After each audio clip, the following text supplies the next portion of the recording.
¿Alguna vez amaste a alguien con todo lo que tenías y esa persona te falló de una manera que todavía duele? ¿Alguna vez intentaste ser paciente, tolerante, generoso y te cansaste? ¿Alguna vez pusiste tu corazón en alguien, ya sea un amigo, una pareja, un familiar, un compañero de trabajo, y lo que recibiste de vuelta fue traición, indiferencia o desprecio? Y lo más doloroso no fue solo el golpe en sí. Lo más doloroso fue darte cuenta de que después de esa herida ya no podías amar igual, que algo en ti se cerró, que empezaste a protegerte, que levantaste muros donde antes había puertas abiertas. Si alguna vez has vivido eso, este mensaje es para ti. Hoy vamos a estudiar uno de los pasajes más conocidos de toda la Biblia. Pero te advierto algo desde el principio. Lo que estás a punto de descubrir no es un poema romántico para leer en una boda con música suave y flores blancas. Es una de las verdades más revolucionarias, más desafiantes y más liberadoras que el apóstol Pablo jamás escribió, porque 1 Corintios 13 no es una descripción del amor humano en su mejor versión. Es la descripción del carácter de Dios, derramado en una persona rendida a Él. Pablo no escribió estas palabras desde un altar de bodas. Las escribió desde una iglesia en crisis, una comunidad llena de divisiones, envidias, rivalidades y orgullo espiritual. Una congregación donde los miembros se comparaban entre sí, se dividían por líderes, se juzgaban por los dones que tenían o que no tenían, y habían convertido la vida cristiana en una competencia religiosa. Y en medio de ese caos, en medio de ese desorden humano, tan parecido a lo que vivimos hoy, Pablo levantó la voz y declaró algo que cambiaría la historia. Sin amor, todo lo demás no vale absolutamente nada. ¿Te das cuenta de la fuerza de eso? No dijo que el amor era importante, no dijo que era uno de los valores que debíamos cultivar. Dijo que sin amor, todo lo demás es ruido, es vacío, es apariencia sin sustancia. Y aquí está la verdad que vamos a descubrir juntos hoy. El amor verdadero no nace de lo que recibes, sino de quien vive en ti. Y eso lo cambia todo. Porque si el amor dependiera de lo que otros te dan, entonces cualquier persona que te falle tendría el poder de apagarlo. Pero si el amor nace de quien vive en ti, entonces ninguna traición, ningún abandono, ninguna decepción puede extinguirlo. Esa es la promesa de este capítulo extraordinario. Hoy vamos a recorrer 1 Corintios 13 desde su raíz. Vamos a entender por qué Pablo lo escribió, en qué contexto lo hizo y qué significa cada verdad que contiene para tu vida concreta de hoy. Porque para entender este mensaje en toda su profundidad, primero necesitas conocer el mundo donde nació. Corinto. Solo pronunciar ese nombre en el mundo antiguo ya decía mucho. Era una de las ciudades más importantes del Imperio Romano, estratégicamente ubicada en el istmo que conectaba la Grecia continental con el Peloponeso. Dos puertos, el de Cencreas al este y el de Lequeo al oeste, la convertían en el cruce de caminos del comercio mediterráneo. Barcos de todas las naciones atracaban en sus muelles. Mercaderes, marineros, viajeros y aventureros de todos los rincones del mundo pasaban por Corinto. La ciudad era rica, cosmopolita, ruidosa, diversa y profundamente corrompida. Corinto era famosa en todo el mundo antiguo por sus excesos. La frase «vivir como corintio» se había convertido en un sinónimo de llevar una vida libertina y sin restricciones morales. En lo alto de la colina que dominaba la ciudad se alzaba el templo de Afrodita, la diosa del amor y la belleza, donde según los registros históricos llegaron a servir más de 1000 sacerdotisas que ejercían la prostitución ritual. La inmoralidad sexual no era solo tolerada en Corinto, era parte de la cultura religiosa. El placer, el poder y el prestigio eran los dioses verdaderos de esa sociedad. Y en ese ambiente, Pablo llegó aproximadamente en el año 50 después de Cristo y fundó una iglesia. La iglesia de Corinto era un reflejo de su ciudad, una mezcla de personas de distintos orígenes, algunos judíos, muchos gentiles, algunos de familias adineradas, la mayoría de clases bajas, esclavos, libertos, comerciantes, una comunidad diversa y complicada que traía consigo todos los valores y vicios de la cultura que los rodeaba. Y aunque habían creído en Cristo, la transformación del corazón es un proceso, y muchos en Corinto todavía estaban atrapados en los patrones del mundo del que venían. Cuando Pablo escribe esta carta, ya no está en Corinto, se encuentra en Éfeso, en su tercer viaje misionero, y ha recibido informes alarmantes sobre lo que está pasando en la iglesia que fundó. Le han llegado noticias a través de personas de la casa de Cloé y también una carta de los propios corintios, y lo que escucha es preocupante. La iglesia estaba dividida en facciones. Unos decían ser de Pablo, otros de Apolos, otros de Pedro, otros de Cristo, como si la fe fuera una cuestión de lealtad a líderes humanos. Había un caso de inmoralidad sexual escandalosa que la congregación ni siquiera había corregido.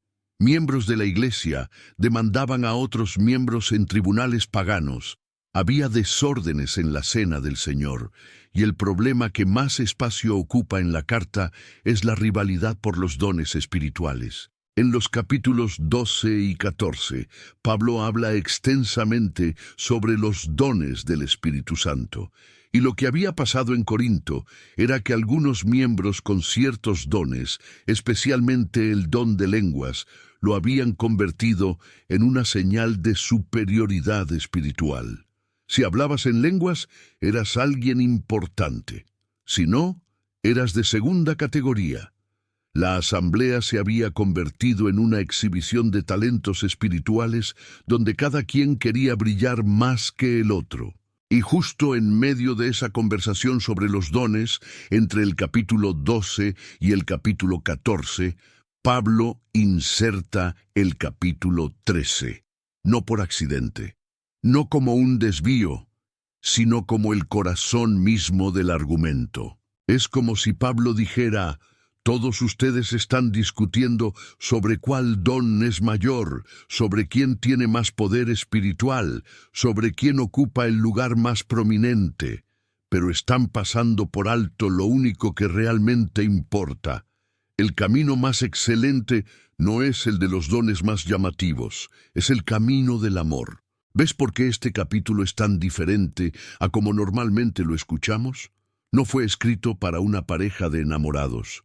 Fue escrito para una iglesia dividida y orgullosa que necesitaba urgentemente recordar lo que significa seguir a Cristo. Pablo, el autor de esta carta, es uno de los personajes más fascinantes de toda la historia del cristianismo. Antes de conocer a Cristo, se llamaba Saulo y era un fariseo de élite, educado a los pies de Gamaliel, uno de los rabinos más respetados de su época. Era celoso de la ley, impecable en su cumplimiento religioso y tan convencido de su postura teológica que participó activamente en la persecución de los primeros creyentes. Él mismo confiesa que consintió en la muerte de Esteban, el primer mártir cristiano. Era un hombre que conocía la religión desde adentro y la usaba como arma. Y entonces, en el camino a Damasco todo cambió. Encontró a Cristo resucitado, y ese encuentro no fue gradual ni sutil, fue una colisión, fue quedar ciego para volver a ver, fue perder todo lo que pensaba que era para ganar lo que realmente importa. Ese hombre, que una vez persiguió a la iglesia, se convirtió en su más grande arquitecto intelectual y espiritual, y cuando escribe sobre el amor, no lo hace desde la teoría, lo hace desde su propia transformación, desde la experiencia de haber sido amado por Dios cuando era su enemigo. A Corinto él llegó, según el relato de Hechos capítulo 18, con miedo y temblor, solo, viniendo de Atenas donde había tenido resultados limitados. Y sin embargo se quedó 18 meses fundando y consolidando esa iglesia. Conocía a esa gente, los amaba profundamente, y cuando les escribe esta carta no lo hace con distancia académica. Lo hace con el corazón de un padre espiritual que ve a sus hijos equivocándose y los llama de vuelta al camino correcto.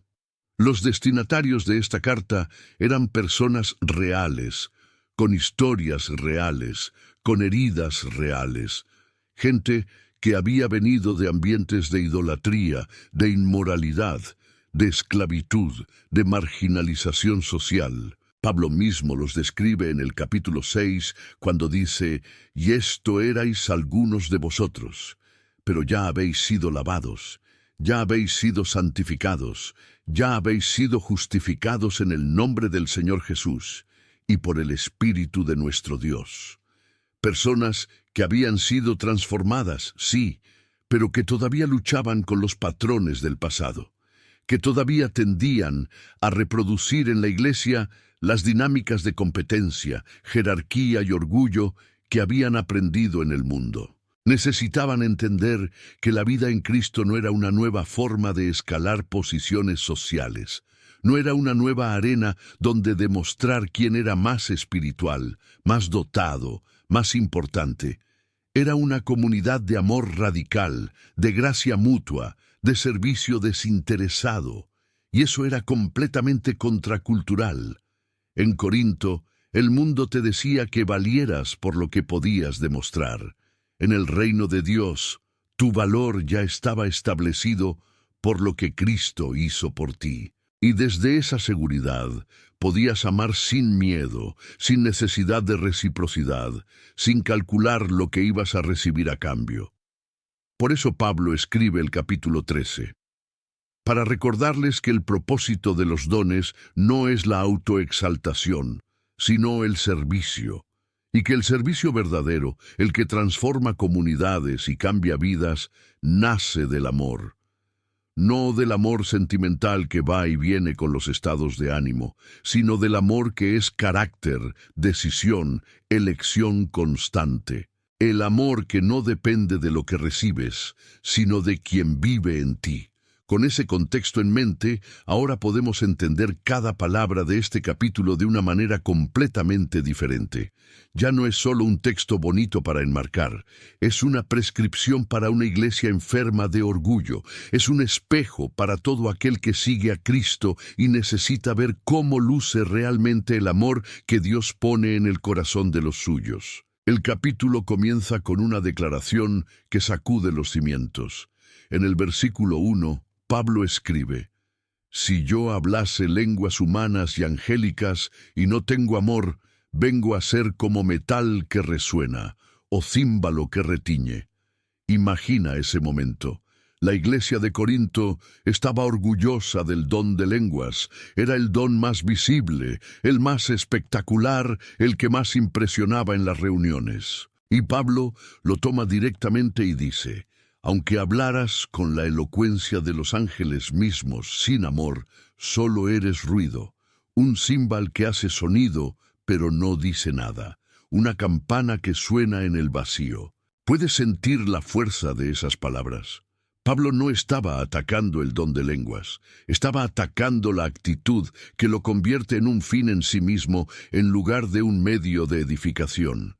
El problema no era el don, era que el don estaba desconectado del amor, y sin amor, el don más impresionante del mundo no es más que espectáculo vacío. Y continúa en el versículo 2.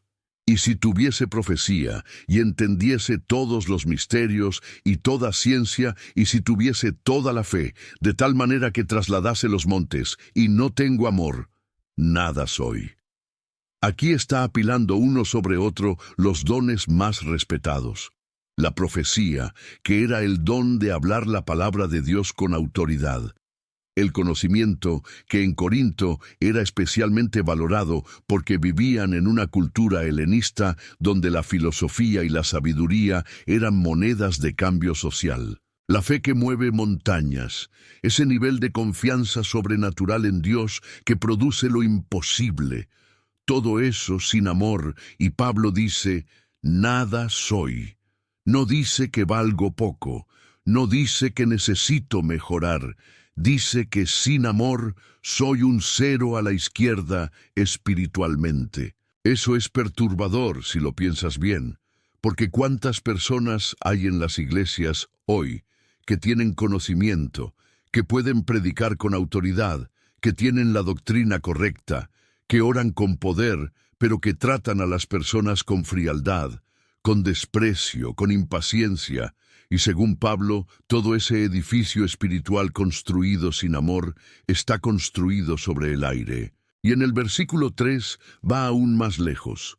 Y si repartiese todos mis bienes para dar de comer a los pobres, y si entregase mi cuerpo para ser quemado, y no tengo amor, de nada me sirve. Esto es lo más sorprendente del pasaje inicial.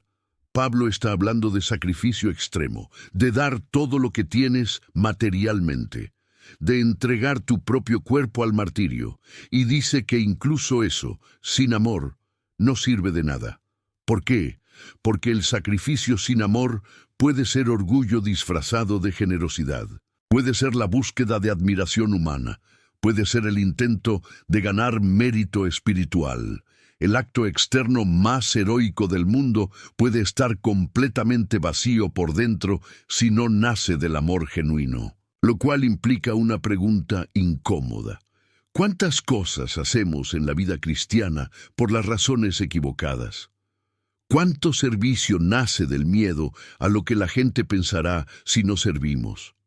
¿Cuánta generosidad está motivada por el deseo de que nos vean como personas buenas? Pablo no está diciendo que las obras no importan. Está diciendo que las obras sin amor son un cascarón, la forma sin la sustancia. Y entonces, después de establecer que el amor es absolutamente indispensable, Pablo hace algo brillante. No define el amor con una palabra, lo describe con acciones, lo muestra en movimiento. Porque el amor no es principalmente un sentimiento que describes, es un comportamiento que observas. En los versículos 4 al 7 encontramos las 15 características del amor, y cada una de ellas, cuando las lees con el contexto de la iglesia de Corinto en mente, suena como una corrección directa a los problemas que Pablo había identificado. El amor es sufrido. La palabra original en el idioma griego significa literalmente ser largo de temperamento. Es la capacidad de aguantar, de no explotar, de no reaccionar de forma inmediata ante la provocación. En una iglesia llena de divisiones y conflictos, la paciencia era exactamente lo que faltaba. Es benigno, no solo pasivo en su paciencia, sino activo en su bondad. El amor no solo aguanta, sino que hace el bien. No solo tolera, sino que busca el bienestar del otro. El amor no tiene envidia. En Corinto, la envidia por los dones espirituales era el veneno que estaba destruyendo la comunidad. El que tenía el don de lenguas envidiaba al que tenía el don de profecía. El que servía en silencio miraba con resentimiento al que era aplaudido. Y Pablo dice, el amor no funciona así. El amor genuino se alegra cuando el otro prospera. El amor no es jactancioso, no se envanece, no se pavonea, no hace alarde de sus logros espirituales. En una iglesia donde todos querían demostrar cuán avanzados eran espiritualmente, donde los dones se habían convertido en tarjetas de presentación social, esta declaración era una bomba silenciosa. El amor no necesita demostrar nada, porque ya sabe quién es. No hace nada indebido, no busca lo suyo. Esta es quizás la más radical de todas. El amor no busca lo suyo. No está calculando cuánto va a recibir de vuelta. No tiene una hoja de balance donde anota lo que da y lo que se le debe. El amor genuino es, por naturaleza, desinteresado, da sin contabilizar, sirve sin facturar, y eso es completamente contracultural en un mundo donde todo tiene precio y toda relación tiene una transacción implícita. No se irrita, no guarda rencor. La palabra traducida como no guarda rencor es fascinante. literalmente significa no lleva la cuenta del mal. El amor no tiene una lista mental de las ofensas recibidas. No archiva las heridas para sacarlas en el próximo conflicto. No dice, ¿recuerdas cuando hace 3 años tú me hiciste esto? El amor cancela la deuda.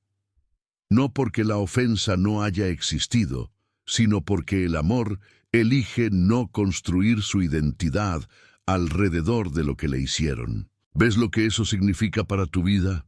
Si estás cargando hoy una lista de agravios, una colección mental de todas las veces que alguien te hirió, ese peso no está castigando a quien te lastimó, te está aplastando a ti. El amor te libera de esa carga, no porque el otro lo merezca, sino porque tú mereces vivir libre. No se goza de la injusticia, más se goza de la verdad. El amor no celebra cuando le va mal al que nos hizo daño. No se regodea en la caída del adversario. En cambio, se alegra cuando la verdad prevalece, cuando hay reconciliación, cuando el bien triunfa, aunque eso no nos beneficie directamente. Y entonces viene la cima del pasaje. Todo lo sufre, todo lo cree, todo lo espera, todo lo soporta. 4 declaraciones absolutas. 4 maneras de decir que el amor no tiene límite de capacidad. No llega a un punto donde diga, hasta aquí llegué. No tiene fecha de vencimiento. No funciona mientras las circunstancias sean favorables y se apaga cuando las cosas se complican. El amor que describe Pablo es resistente, persistente, inagotable. Y eso, hermano, hermana, es humanamente imposible. Ningún ser humano por sus propias fuerzas puede amar así. Todos fallamos. Todos llegamos a un límite. Todos tenemos momentos donde la paciencia se acaba, donde el rencor florece, donde la generosidad se seca. Y precisamente ahí es donde la frase ancla de este mensaje cobra todo su peso. El amor verdadero no nace de lo que recibes, sino de quien vive en ti. Este tipo de amor no es una meta que alcanzas con suficiente disciplina personal. Es el fruto de una vida rendida al Espíritu Santo. Es el amor de Dios fluyendo a través de una vasija humana que ha aprendido a quitarse del camino. En el versículo 8, Pablo hace una declaración que transforma todo lo anterior en perspectiva eterna. El amor nunca deja de ser. Y contraponiendo este amor a los dones espirituales que tanto valoraba la iglesia de Corinto, dice que las profecías se acabarán, que las lenguas cesarán, que el conocimiento se acabará. Porque en esta vida conocemos en parte y profetizamos en parte. Pero cuando llegue lo perfecto, cuando estemos en la presencia de Dios cara a cara, lo parcial quedará atrás. Y lo único que sobrevivirá a la eternidad, lo único que no tiene fecha de vencimiento ni límite de vigencia, es el amor. Eso debería reorganizar completamente nuestras prioridades, porque invertimos tanto tiempo, tanta energía, tanto esfuerzo en cosas que son temporales, en acumular reconocimiento, en construir reputaciones, en demostrar que somos espiritualmente competentes, y todas esas cosas por sí solas no cruzarán la eternidad. Pero cada acto genuino de amor que haces hoy, cada momento de paciencia que ejerces cuando quisieras estallar, cada vez que perdonas cuando tienes derecho a guardar rencor, cada acto de bondad que nadie ve, pero que Dios registra, todo eso tiene valor eterno. Nada de eso se pierde. En el versículo 11, Pablo usa una imagen poderosa y personal. Cuando yo era niño, hablaba como niño, pensaba como niño, juzgaba como niño, mas cuando ya fui hombre, dejé lo que era de niño. Es una imagen de madurez, de crecimiento espiritual. Y el contexto es claro. Perseguir los dones sin el amor es una forma de inmadurez espiritual. Es la etapa donde te preocupa más lo que demuestras que lo que eres, donde valoras más el aplauso externo que la formación interna. La madurez cristiana no se mide por cuántos dones tienes, sino por cuánto amor manifiestas. No se mide por la sofisticación de tus argumentos teológicos, sino por cómo tratas a las personas que no pueden darte nada a cambio. No se mide por la impresión que produces en un auditorio, sino por la huella que dejas en los corazones de los que te conocen de cerca. Y en el versículo 12 llega una de las imágenes más hermosas de toda la Biblia. Ahora vemos por espejo, oscuramente, mas entonces veremos cara a cara. Ahora conozco en parte, pero entonces conoceré como fui conocido. Hoy, en esta vida, nuestra comprensión es limitada. Hay misterios que no entendemos, sufrimientos que no podemos explicar, preguntas que no tienen respuesta todavía. Vemos la realidad como en un espejo de bronce pulido, que era la tecnología del siglo I, imperfecto, borroso, distorsionado. Pero llegará el día en que veremos cara a cara, en que conoceremos con la misma claridad con la que Dios nos conoce a nosotros hoy. Y esa promesa es el fundamento sobre el que descansa todo el capítulo, porque si el amor nunca deja de ser, y si en la eternidad todo quedará claro, entonces vale la pena amar hoy, aunque duela. Vale la pena ser paciente hoy, aunque el otro no lo merezca. Vale la pena perdonar hoy, aunque nadie te aplauda por ello. Porque lo que haces en amor tiene repercusiones que van más allá de lo que puedes ver ahora. Y el capítulo cierra con uno de los versículos más memorables de toda la Escritura, el versículo 13.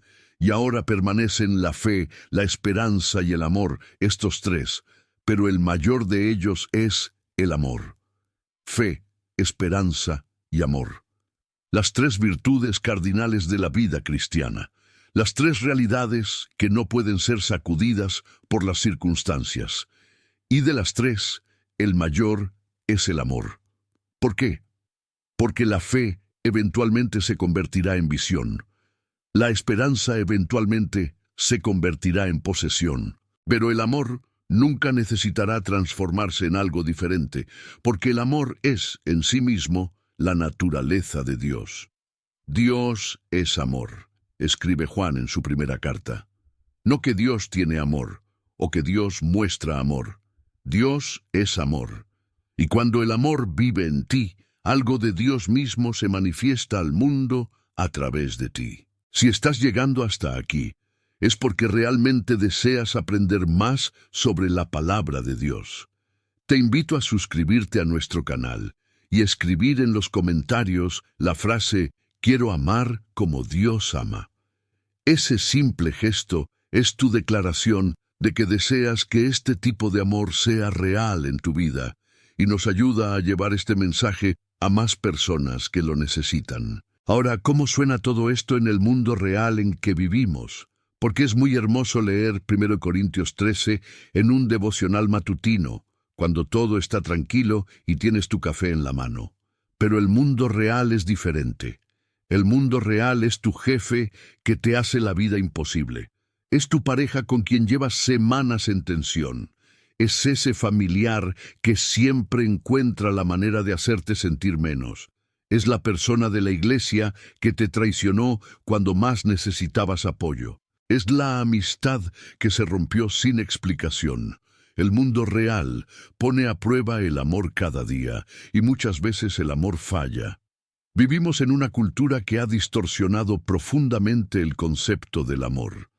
Las redes sociales nos han enseñado que el amor es una emoción que se exhibe, que se comunica a través de publicaciones perfectas, de frases románticas en imágenes filtradas, de aniversarios documentados para la aprobación de los seguidores. El entretenimiento nos ha enseñado que el amor es una sensación que aparece de repente, que te lleva en su corriente sin esfuerzo, y que cuando la sensación desaparece, el amor también se fue.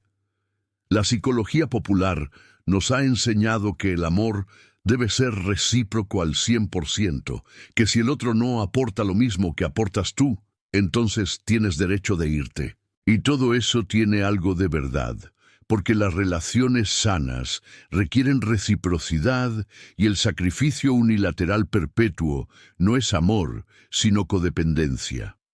Pero también hay algo profundamente incompleto en esa visión, porque el amor que describe Pablo no está condicionado por el comportamiento del otro.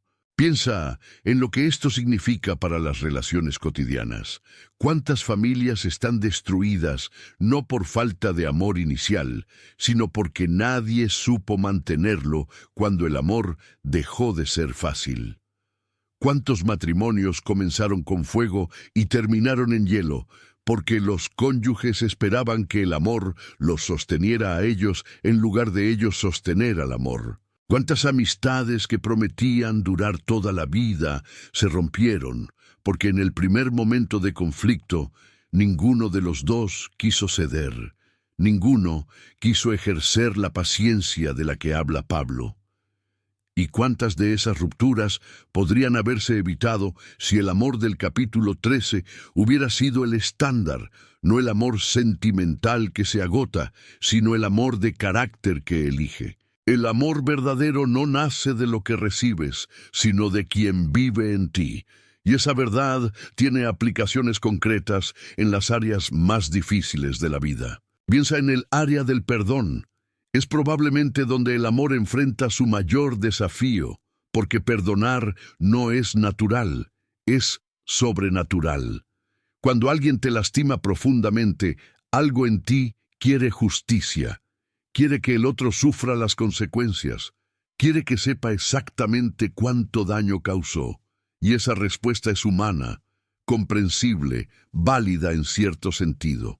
Pero cuando el rencor se instala y se queda, cuando construyes tu identidad alrededor de lo que te hicieron, cuando cada conversación vuelve al mismo punto de dolor, cuando das vuelta a la misma herida una y otra vez, aunque ya tiene años, no estás castigando al que te hirió, te estás destruyendo a ti. Pablo dice que el amor no guarda rencor, que no lleva la cuenta del mal, y eso no significa que lo que te hicieron no fue grave, o que debes pretender que no pasó, o que debes volver a ponerte en situaciones donde te vuelvan a dañar. Perdonar no es aprobar, no es olvidar, no es minimizar. Es soltar la carga de la amargura porque tú mereces vivir libre. Es dejar de ser el carcelero de la persona que te hirió, porque mientras los tienes encerrados en la prisión de tu resentimiento, también tú estás adentro. El perdón es el acto más egoísta en el mejor sentido de la palabra, porque te libera a ti. Y solo es posible cuando el amor de Dios fluye a través de ti, porque por tus propias fuerzas algunos daños son demasiado grandes para perdonar. Piensa en el área de las relaciones familiares. ¿Cuántos hijos adultos cargando heridas de una infancia donde el amor fue condicional, donde el afecto dependía del rendimiento, donde nunca se sintieron suficientemente buenos para sus padres? ¿Y cuántos de esos hijos, sin darse cuenta, reproducen exactamente los mismos patrones con sus propios hijos? Porque el amor que nunca recibiste no puedes darlo por voluntad propia. El tanque vacío no puede llenar a otros. Por eso el mensaje de 1 Corintios 13 no comienza con una lista de reglas que debes cumplir. Comienza con el reconocimiento de que este tipo de amor viene de arriba. Viene de un encuentro con el Dios que es amor, que te amó cuando no eras amable, que fue paciente cuando no merecías paciencia, que no guardó rencor por tus fracasos, que nunca dejó de creer en ti, aunque tú mismo hayas dejado de creer en ti. Cuando recibes ese amor, cuando te empajas de él, cuando dejas que se convierta en el agua que llena tu tanque cada día, entonces puedes comenzar a darlo. No perfectamente, no sin tropiezos, pero genuinamente. Y eso transforma los hogares. Eso sana las relaciones rotas. Eso rompe los ciclos generacionales de herida. Piensa en el área del trabajo y las comunidades. Vivimos en un mundo laboral donde reina la competencia, donde el éxito de uno parece ser la amenaza del otro, donde el reconocimiento es escaso y todos están luchando por el mismo pedazo del pastel. En ese ambiente, el amor que no tiene envidia, el amor que no busca lo suyo, el amor que se alegra en la verdad suena casi ridículo.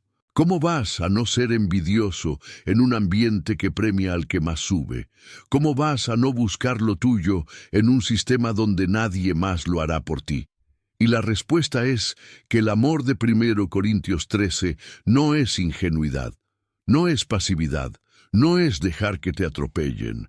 Es una forma radicalmente diferente de entender el éxito y el valor. Cuando tu identidad no depende de cuánto tienes, de cuánto ganas, de qué lugar ocupas en el escalafón laboral. Cuando sabes que tu valor ya fue establecido por Cristo de una vez y para siempre, entonces puedes alegrarte genuinamente cuando a tu colega le va bien. Puedes ser generoso con tu conocimiento porque no tienes miedo de que te roben el puesto. Puedes servir con excelencia sin necesitar el aplauso porque tu recompensa no está solo en el cheque de fin de mes. Eso no significa que no tengas ambición o que no defiendas tus derechos. Significa que operas desde la abundancia y no desde el miedo. Y las personas que operan desde el amor, desde esa seguridad interior, terminan siendo las más influyentes, las más respetadas, las que construyen equipos fuertes y culturas organizacionales sanas, porque la gente quiere seguir a quienes genuinamente se interesan por ellos. Piensa en el área de la fe y la comunidad cristiana, porque uno de los lugares donde más duele cuando el amor falla es precisamente dentro de la iglesia. ¿Cuántas personas llevan heridas de la iglesia que son más profundas que las heridas del mundo? Porque cuando esperas amor y encuentras crítica, cuando esperas apoyo y encuentras juicio, cuando te has mostrado vulnerable y eso fue usado en tu contra, la traición duele con una intensidad particular. Y muchos han dejado de congregarse no porque perdieran la fe en Dios, sino porque perdieron la fe en el pueblo de Dios. El mensaje de 1 Corintios 13 para la iglesia es exactamente el mismo que Pablo le dio a la iglesia de Corinto. Todos los dones, todos los programas, todos los ministerios, toda la liturgia y toda la teología son ruido vacío si no están sostenidos por el amor. La iglesia no es una organización de rendimiento espiritual donde los más talentosos brillan y los demás observan. Es una familia donde el más fuerte lleva la carga del más débil, donde el que tiene más paciencia la ejerce con el que tiene menos, donde el perdón es la moneda de cambio, no la excepción. Y si estás lastimado por la iglesia, este mensaje es para ti también. No para justificar lo que te hicieron, no para decirte que estabas equivocado al sentirte herido, sino para decirte que Dios no abandonó su propósito para su iglesia, aunque algunos de sus hijos fallen en representarlo. Que hay comunidades donde el amor de 1 Corintios 13 es real y palpable. Que vale la pena seguir buscando, seguir creyendo, seguir apostando por la comunidad, aunque hayas sido lastimado por ella. El mundo te dice que si te lastimaron, lo inteligente es cerrarte, protegerte, no volver a confiar, construir muros lo suficientemente altos para que nadie vuelva a herirte. Y esa lógica es comprensible, pero también te entierra vivo. Porque los muros que construyes para que el dolor no entre también bloquean que el amor salga. Y una persona que vive detrás de muros puede estar física y socialmente activa mientras por dentro se muere de aislamiento. El amor verdadero no nace de lo que recibes, sino de quien vive en ti. Y esa es la única respuesta real al ciclo del dolor. No la ingenuidad que ignora el peligro, sino la valentía que elige amar de nuevo, porque sabe que el amor que da no depende de lo que recibe, porque su fuente no es el otro, su fuente es Dios mismo. El mundo te dice que el amor es para los que tienen suerte de encontrar a las personas correctas. La Biblia te dice que el amor es para todos los que han encontrado al Dios correcto. El mundo te dice que si ya te hirieron suficientes veces, tienes derecho a dejar de amar. La Biblia te dice que el amor soporta todas las cosas no porque seas masoquista, sino porque estás conectado a una fuente que nunca se agota. El mundo te dice que el amor se acaba cuando la otra persona no lo merece. La Biblia te dice que el amor verdadero no opera basado en méritos, sino en gracia. Y aquí está la clave que muchos no ven. El amor de 1 Corintios 13 no es una meta que alcanzas al final de un largo proceso de crecimiento espiritual. Es el punto de partida, es la atmósfera en la que creces, porque el fruto del Espíritu, según Gálatas capítulo 5, empieza con el amor. No termina con el amor, empieza con él. Y ese amor es el que produce el resto: gozo, paz, paciencia, benignidad, bondad, fe, mansedumbre, templanza. Todo brota del amor, todo se alimenta del amor, todo está conectado al amor. Hay una pregunta que Pablo deja implícita a lo largo de todo el capítulo y que necesita volverse una pregunta personal para cada uno de nosotros. ¿Estás amando con el amor que describe este capítulo o estás amando con el amor que el mundo te enseñó? El amor del mundo dice: te amo mientras me hagas sentir bien. El amor del capítulo 13 dice: te sirvo aunque no reciba nada a cambio. El amor del mundo dice: mi paciencia tiene un límite y cuando lo alcances, se acabó. El amor del capítulo 13 dice: soy largo de temperamento porque tengo acceso a una paciencia que no es mía. El amor del mundo dice: guardo en mi mente cada vez que me hiciste daño como munición para el próximo conflicto. El amor del capítulo 13 dice: no llevo esa cuenta porque la gracia que Dios tuvo conmigo me enseñó a no llevarla con los demás. Este libro nos desafía a crecer hacia ese amor, no de golpe, porque nadie nace maduro, sino con intencionalidad, con dependencia diaria del Espíritu Santo, con la decisión de que hoy vas a elegir el amor aunque sea difícil, y mañana vas a volver a elegirlo, y pasado mañana también. Un día a la vez, una decisión a la vez, construyendo el carácter que Pablo describe no como un ideal inalcanzable, sino como la descripción de cómo luce Cristo en ti cuando le das el espacio para moverse. El libro de 1 Corintios, en su conjunto, puede resumirse como el manual de una iglesia que necesitaba volver a la esencia del Evangelio. Había acumulado formas, rituales, dones, debates teológicos, tradiciones, pero se había alejado del centro. Y el capítulo 13 es ese centro, no los dones, no el conocimiento, no el estatus espiritual. El amor, siempre el amor, solo el amor. Si hay algo que debes recordar de todo lo que hemos recorrido hoy, es esto. El amor que describe Pablo no es el amor que sientes cuando todo va bien. Es el amor que eliges cuando todo va mal. No es el amor que das cuando la otra persona lo merece.